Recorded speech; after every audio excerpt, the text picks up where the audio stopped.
नहीं, तुम लाइव यहाँ पे जो बता रहे हैं इस प्रोग्राम को समझने की कोशिश करो। ये सब प्रोग्राम आपके बुक से ही हम इन लोग को बता रहे हैं, ठीक है। इस तरह का प्रोग्राम आपके बुक में दिया गया है। तो उसमें कह रहा है write a program enter a number and print sum of prime digit. कोई एक नंबर आपको इनपुट कराना है और उस नंबर में आपको जितने भी प्राइम डिजिट हैं उन सबको आपस में सम कर दें।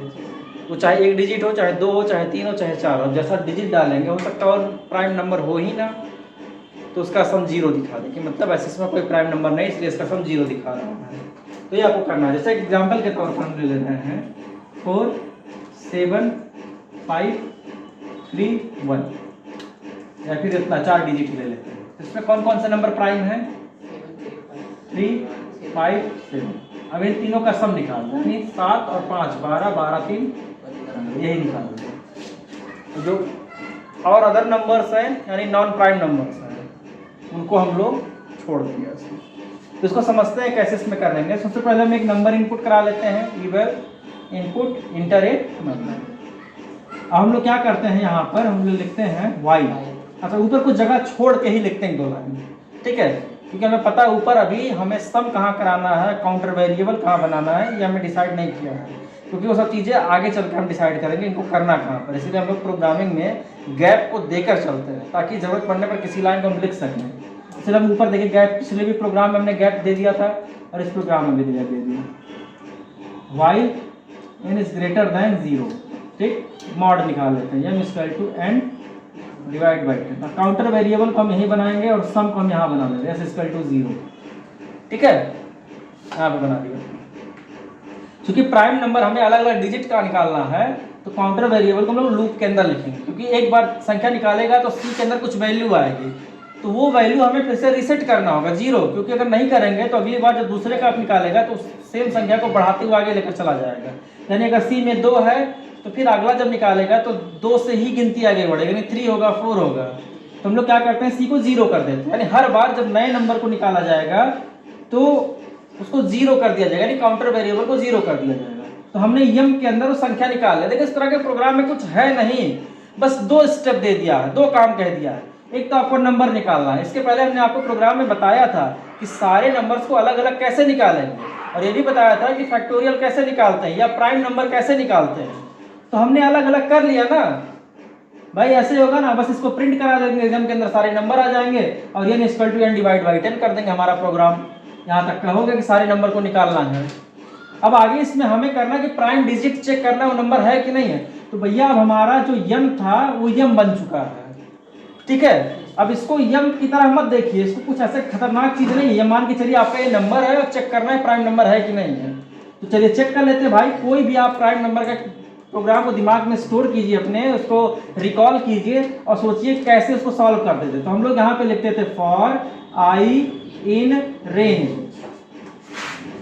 1, m+1, जहां तक नंबर है वहां तक का लूप चला देते हैं और 1 से शुरू करते हैं।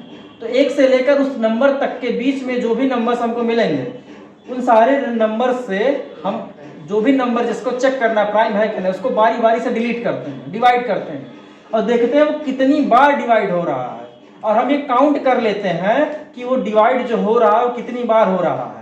अगर 2 बार हो रहा है तो प्राइम नंबर, इससे ज्यादा हो रहा है तो नॉन प्राइम नंबर, ठीक है। यही हम कर रहे हैं। तो यहाँ पर हमने 1 लिख लिया।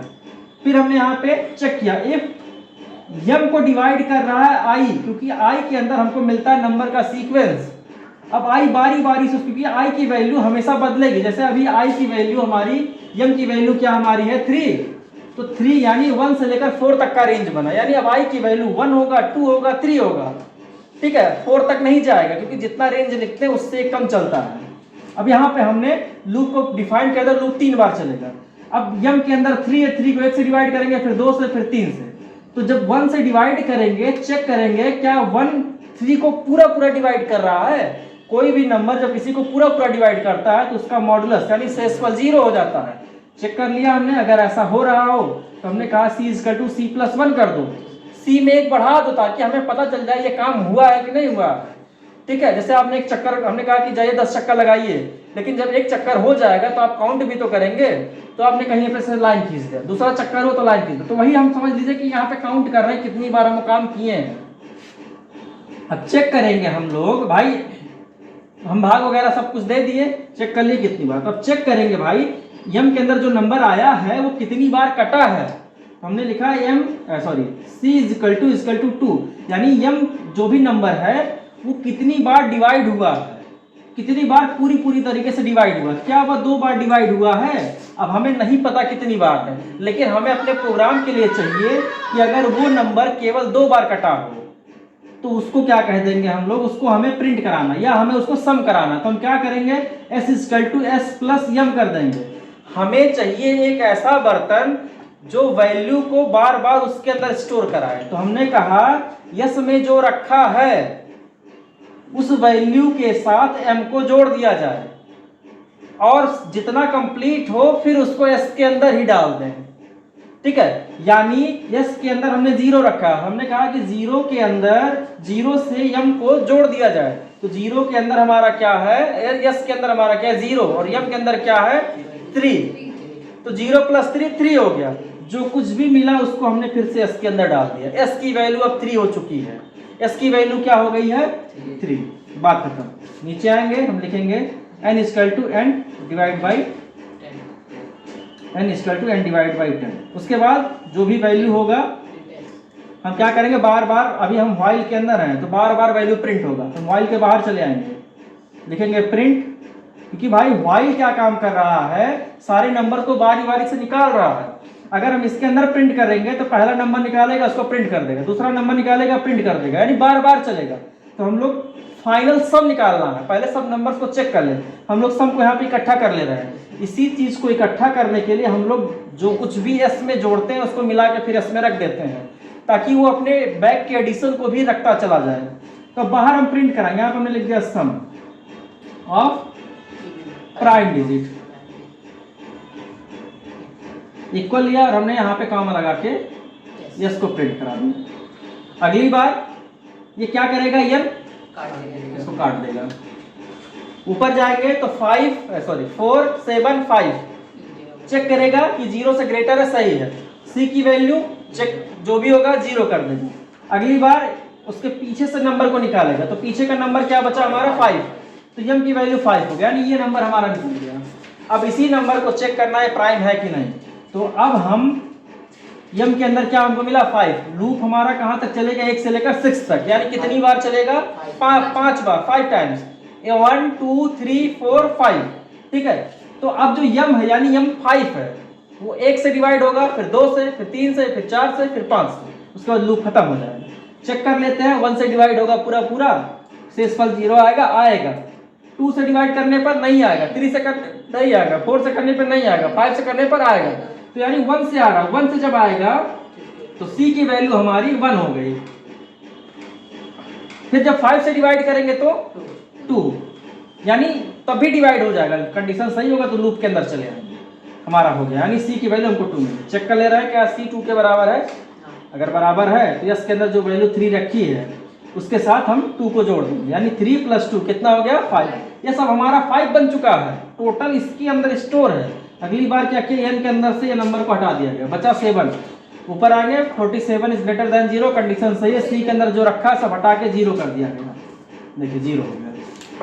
फिर लास्ट से डिजिट को निकालेंगे, लास्ट में 7 है, 1 से लेकर 8 तक का रेंज बन गया, क्योंकि m की वैल्यू 7 है, 7 + 1 8 बन गया, 1 से लेकर 8 तक का रेंज बन गया। अब 7 को 1 से लेकर 7 तक के सारे, यानी 1 से लेकर 7 तक के जो नंबर हैं उनसे बारी बारी से डिवाइड किया जाएगा। लूप को इसीलिए हम 8 तक ले जाते हैं, एक ज्यादा। अब 1 से डिवाइड करेंगे 7 को, डिवाइड हो जाएगा, C की वैल्यू हमारी 1 हो गई। 2 से नहीं होगा, 3 से नहीं होगा, 4 से नहीं होगा, 5 से भी नहीं, 6 से भी नहीं, 7 से हो जाएगा। 7 से होगा फिर C में 1 बढ़ जाएगा तो 2 हो जाएगा। चेक कर ले रहे हैं, बराबर है, एकदम सही है। C के अंदर 2 है, 2 के बराबर भी है। तो S के अंदर हमारा 5 था, M के अंदर हमारा 7 है, 7 और 5 कितना हो जाएगा 12। फिर ये क्या करेगा अगली बार, अभी यहाँ पे 12 कर दिया, अभी प्रिंट वगैरह नहीं, अभी देखिए हम लूप के बाहर आए नहीं, लूप के अंदर ही घूम रहे हैं। नंबर को फिर से काट दिया जाएगा, बचेगा 4 ग्रेटर देन 0, कंडीशन सही है। C को 0 कर दिया, लीजिए C को 0 कर दिया।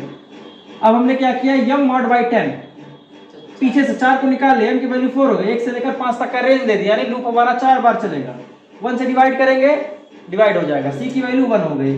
2 से डिवाइड करेंगे, डिवाइड हो जाएगा, 2 बन गया, 3 से डिवाइड करेंगे नहीं डिवाइड होगा, 4 से डिवाइड करेंगे डिवाइड होगा, 3 आ गया। सी क्या है, 3 जो है 2 के बराबर है, कंडीशन फॉल्स हो गया। तो यस के अंदर हमारा 12 रखा था, अब इसके अंदर भाई कंडीशन जब फॉल्स हो गया तो आगे बढ़ेगा ही नहीं, तो जोड़ेगा ही नहीं। नीचे आएंगे जो भी संख्या होगा उसको फिर से काट देंगे, ऊपर आएंगे कंडीशन फॉल्स होगा। अब जब कंडीशन फॉल्स होता है तो देखिए अपने ब्लॉक के, देखिए ब्लॉक के अंदर नहीं, ब्लॉक के बाहर आएगा, तो ब्लॉक के बाहर ये लाइन मिला और इसने यहाँ पे लिखा, यहाँ पे हमने लिखा हुआ है message sum of prime number, yes के अंदर क्या आया है 12, तो इसका जो आउटपुट मिला हमको वो 12 आ जाएगा। यही ये प्रोग्राम है, ठीक है, बहुत आसान सा प्रोग्राम था। बस हमने क्या कहते हैं यहाँ पे प्रिंट करा लिया था पिछले प्रोग्राम में, और इस प्रोग्राम में हम क्या कर रहे हैं, यहीं पे सम करा ले रहे हैं और उसके सम को हम बाहर प्रिंट करा ले रहे हैं। ठीक है, नोट कर लीजिए।